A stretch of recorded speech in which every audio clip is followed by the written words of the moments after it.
So si LGU, ano ba yung sabihin ng local government unit, by the way?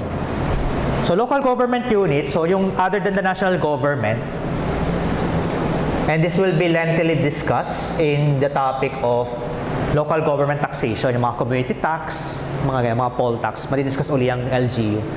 LGU, nandiyan yung mga ibang governments natin. So, di ba, we have the national government. So, yung nasa baba ng national government natin, the provincial, the city, mga mayors natin, ganyan, and below. Nandiyan din yung ano natin, municipal government, kung hindi ka pa city.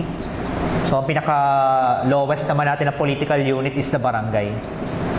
So, these are LGUs. No, itong mga to. LGU. And they also have the power to, to pass tax. Okay? Pwede din silang, magpasa ng mga ordinansa, mga tax ordinance.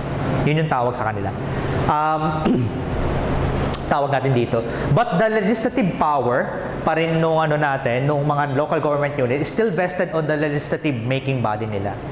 So, ibig sabihin, hindi pwedeng ang gagawa ng tax law, tax ordinance dito, is yung mayor natin or yung barangay captain. So, sino yung gagawa? So, nakadelegate sa kanila pero hindi yung head, hindi yung parang presidente ng particular LGU yung gagawa. So, ang gagawa ng tax ordinance doon is walang iba, kundi yung mga ine-elect natin na konsehal or minsan tinatawag niya na councilors or kagawad. So mapansin natin, yung mga konsehal or kagawad, sila po yung nagmi-meeting and they are the one who pass or creates the law. Yung mga ordinance, yung mga bawal umihi dito, bawal magtapon ng basura, mga ganun simple. Kahit tax, yung mga pagbubuwis, sila din yung gumagawa. It's not the other positions, no. It's part pa rin sila ng parang legislative part ng particular LGU. So, yung legislative ni LGU, ang tawag natin doon, sila yon yung mga city council, mga ganyan. Mga konsehal or kagawad or councilors. Okay. So, the answer for this is, again, most statements are false. And the inherent powers of the state, may ganyan. Si police power, pinilit si taxation power, saka si eminent domain. Okay. Mga pinipilit natin. Teka lang painom lang muna. I will not be discussing that anymore. Medyo maganda yung handout natin. First page yata yun. May table doon. You will see yung similarity differences between these three inherent powers of the state. Escape from taxation. Medyo tumatalon-talon tayo, no? Based kasi sa multiple choice natin. So, of course, tax evasion is not good, no? But you will see later sa multiple choice natin, both actually results to loss sa government. Tax evasion, tax avoidance, saka tax exemption, nababawasan po yung revenue ni government dyan. So, yung tatlong yan, tax evasion, tax avoidance, saka si tax exemption. Yung mga other reduction siguro sa taxation, may encounter din sa handout nyo, yung mga tax shifting, yun, walang nababawas kay government doon. Yung mga tax shifting, mga tax transformation. Pero yung itong evasion, avoidance, saka si exemption, may bawas sa revenue ni government. So, alam naman natin, evasion, that's a crime. Ayan yung hindi ka talaga magbabayad at all. Or fraudulent. So, either hindi ka magbabayad, you omit filing or paying. At the same time, pwede ka rin nag-file ka naman, nag-bayad ka naman, pero mali, as in fraudulent. Mo siya, intentional na minali mo talaga siya. So, those are evasion. So, hindi yan maganda. Yun naman narinig nyo before sa mga news, no? Yung mga hinahabol nila yung mga artista, tapos kinakasuhan nila yung mga artista kasi may tax evasion daw. Yung hindi nag-file or minsan nag-file pero mali yung final, parang fraudulent daw. Avoidance, ito yun naman yung legitimate legal. So, sabi ni Goku, dapat si Drake, yan, di ba? Yung ganyang meme si Drake. So, sabi niya, okay yan, tax avoidance. Yan yung alam naman natin, discussion natin kanina, kung naalala doon sa syllabus natin sa tax, may part na ethical. So, that's particular application din ng ethical concept sa taxation. Most of the tax consultant, medyo hinahide nila yung advice nila in the form of tax avoidance. Pero alam natin sa kalakaran talaga, sina kliyente, gusto nila na yung kung anong ginagawa sa ibang businesses, yun din yung gawin sa atin. Parang, naman, baka pwede mong laruin yung yung figures, no? Parang bababa lang ang babayaran. So, of course, ethically, you should do that if that's permitted by law. So, yun naman siya. Also, part din ng tax avoidance kapag meron tinatawag na gray area. Kapag hindi pa malinaw, no? Pag wala pang lalabas na revenue regulation that we will discuss later, or mga tinatawag na revenue memorandum rulings, mga ganyan. So, kapag wala pang base or interpretation, no? Medyo gray area. Siyempre, gagawin natin yung filing natin, yung assessment natin, na mawabawasan yung kailangan natin bayaran tax. And that's still part of tax avoidance. No? Yung part na yun, parang may loophole sa batas na pwede mo siyang gamitin. That's still tax avoidance. Okay, tax avoidance as a means of escaping taxation, that's true. Okay? Avoidance, exemption, saka evasion, they all results to loss of revenue. The aspect of taxation that can be delegated is the administrative aspect. That's also true. So, pwedeng i-delegate yung mga administrative aspects. So, kung naalala nyo dito kanina, na-mention natin kanina yung sa custom duties,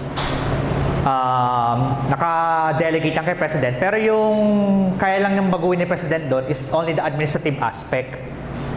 Kaya lang niyang baguhin doon. At the same time, yung naka-delegate sa LGU natin, is also the administrative aspect. Yung pinakang paggawa ng batas, hindi naman yun talaga kay LGU pa rin nakalagay, sa legislative pa rin. So technically, parang sinasabi nila, hindi naman talaga naka-delegate sa LGU, no? Kasi legislative part pa rin naman to ng government, yung mga konsehal. Ang function kasi nila gumawa ng batas din. So yun, so alam naman natin, may tinatawag nga tayo mga pork barrel. May bilang ko lang naalala. Kasi yung pork barrel na yun, hindi lang naman yan sa Congress and Senate. Even yung mga kagawad natin, before, no, supposedly dapat wala na rin. Yung mga kagawad natin, meron din silang pork barrel. Kung napasin niyo yung sa mga, sa mga mga tarpaulin, mga billboard, may mukha ni konsehal. Tapos meron din sa mga priority project, may mga pa-scholarship. So, yung iba doon, legitimate na galing talaga sa pondo ni konsehal, ni kagawad. Yung iba hindi. Galing yan sa pondo ng government. And that's also pork barrel din, tutusin. Pero syempre, alam naman tayo, kung ano yun natin sa news, di ba? Ang nire-report lang naman mga senador, ganyan. Hindi na-focus yung sila, kagawad. Di ba? Pero tutusin, pork barrel din yun. Anyway, ibang topic yun, no? Hindi tayo sa politiko. Pero hindi natin maiwasan kasi tax is part of political talaga, ng government. Okay, so the answer for this one is these are both true. Okay, 10 is alpha. Okay, so next. So the two kinds of double taxation are tax shifting and tax capitalization. That's false. Okay, that's not double taxation. And tax avoidance is an unlawful means of avoiding tax burden. That's false. Okay. Ano yan? Evasion dapat. Kung tax evasion, that's unlawful.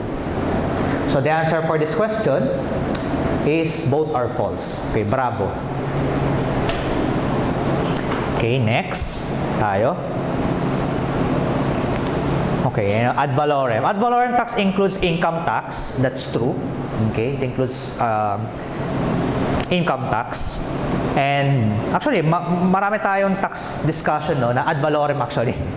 Halos lahat, no? Yung part lang naman na specific, medyo dun na sa topic na discussion na excise tax. Nandun na yung mga specific taxation. Pero yung ad valorem, yung based sa value, based sa amount, halos lahat, no? Estate, VAT, percentage, mga business taxes, ganyan. Lahat halos ay income tax. The Philippine Constitution prohibits the imposition of indirect double taxation. That's also false. True false pala, sorry. Hindi siya also false. True false. Okay. Actually, sa statement number 2, not only indirect, no, all kinds of double taxation, hindi naman siya pinoprohibit ni Philippine Constitution. Hindi siya expressly prohibited. Pero yung they say, no, na in effect, si Philippine Constitution, pinoprohibit daw niya si double taxation since may tinatawag tayo mga Bill of Rights. So may tinatawag tayo doon mga due process, mga equality, ganyan. Doon pwedeng ipasok yun. Pero itong statement na to, Philippine Constitution doesn't expressly. Wala siya sinabing provision doon na bawal mag-double taxation. Okay. So direct and indirect double taxation, actually pwede naman under Philippine Constitution. Okay, pero sabi nga natin, because of our Bill of Rights, medyo in effect na prohibit. But again, ulit, it doesn't expressly prohibit. So the answer for this question is true, false.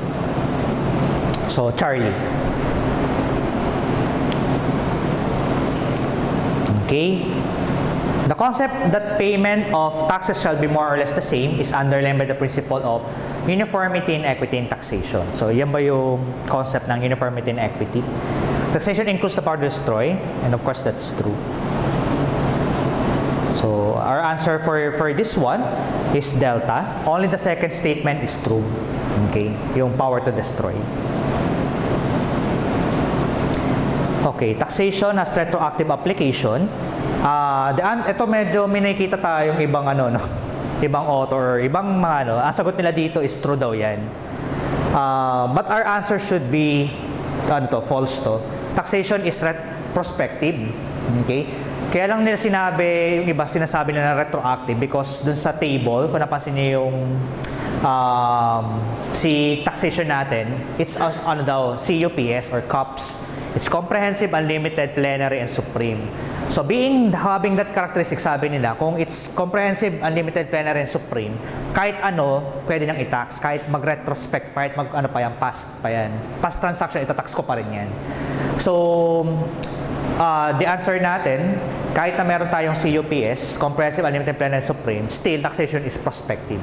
So, sagot naman natin kasi kapag mga general statement, choose the best answer pa rin. For this is false yan. Prospective po tayo. Okay. So, may encounter lang kayo na sabihin nila, true daw yan, retroactive. So, it's false. Step number 2, the power of taxation is absolute. Kada may kita nyo to, false na kagad. Sabihan ko na kayo. So, the only reason why magiging false yung absolute because we have constitutional and inherent limitations. So, because of those limitations, hindi siya pwede sabing absolute. Meron tayong constitutional, meron tayong yung penalty, yung inherent limitations. So the answer for this question is both are false, prospective, and hindi siya absolute. Medyo makikita niyo yan from time to time, yung absolute. Okay. So forward tax shifting basically has the effect of price reduction in relation to tax. That's false. Okay, forward tax shifting, pinaka-famous application is VAT. So, mas tumataas actually yung presyo, no? Pag yung sinishift mo yung tax dun sa susunod dun sa supply chain. So, yung VAT yung pinaka-maganda example. Siyempre, kabaliktaran ni forward tax shifting, si backward naman. So, kabaliktaran siya. So, ang backward tax shifting, ito yung definition actually ni backward tax shifting, price reduction.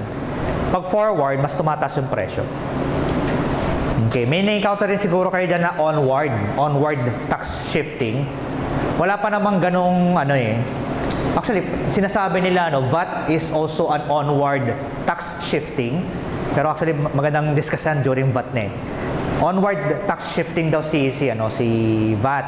The reason for that, kasi possible na yung madaanan mo doon is non-VAT registered.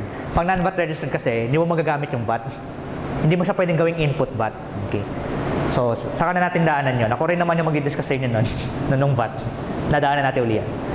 Anyway, statement number 2, the power of eminent domain may be given or granted by the national government to the private corporation engaged in utility services. And that's true. Okay, pwedeng ibigay ni government yun. So, yung mga engaged sa utility services, mga water, mga public works, mga tulay, pwedeng ibigay ni government yun kay private corporation. Okay? Para magawa nila yung public utility service nila. Okay? So, power of eminent domain meaning ibibilihin yung property mo, but of course, it should be based on due process and upon payment of just compensation. So, hindi na naman palalayasin dyan sa bahay mo, sa tinitiran mo nang walang bayad. Siyempre, pag binayaran ka, pwede mong i-contest na saan ba gagamitin yan. Kasi kung ang paggagamitan yan is hindi public purpose, hindi pwedeng bilihin sa iyo ni government yun. Kahit bayaran ka ng just compensation, kahit may due process. So, tatlo yung kailangan masatisfy kapag eminent domain. Not sure if I was able to highlight in your handout, no? Sa eminent domain, you have actually 3 that has to be satisfied. So, should be with due process. So, may dadaan ng proseso. So, may notice, for example. There should be just compensation. Babayaran ka naman. And lastly, it should be used for public purpose. So, kaya pinapaalis ka dun ni government, gagamitin niya for public purpose. Yung lugar na binibili sa'yo ni government. Okay, I think in your handout, naka-embed just the definition yata ni eminent domain. Hindi siya naka-ganyan. This is yun na siya. So, the answer for this is, only the second statement is true. Kasi yung isa, backward tax shifting. Delta for 16.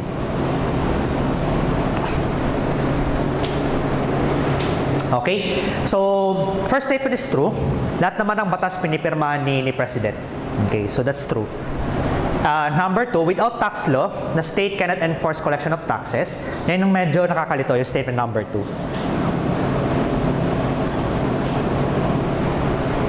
Okay, so iba nagsasabi na, akala ko ba inherent?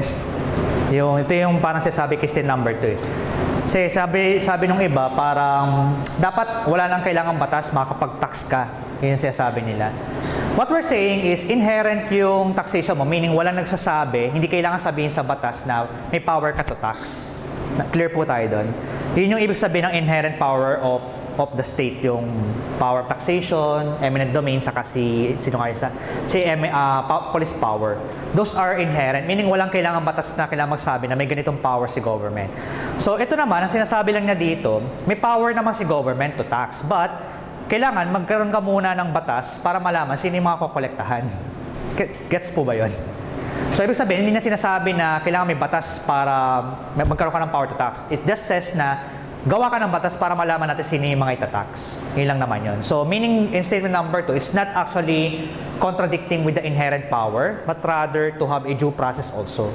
So, di malalaman kasi ng mga tao sino yung mga subject ng taxation. Kung di mo lalagay, paano yung pag-select, ano yung process. So, both are true. Okay, President, perma naman lang ng lahat ng law.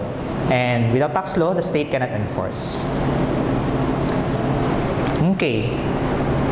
So, na-encounter na natin to kanina, inseparable. Okay, pero ito, hindi yan. Okay. Pa-na-encounter na yung term na absolute, false agad yun.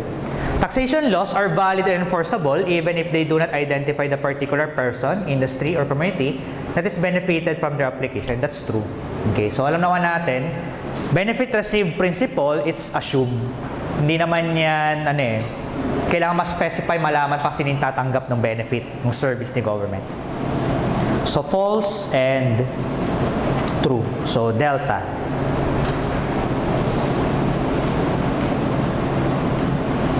Okay.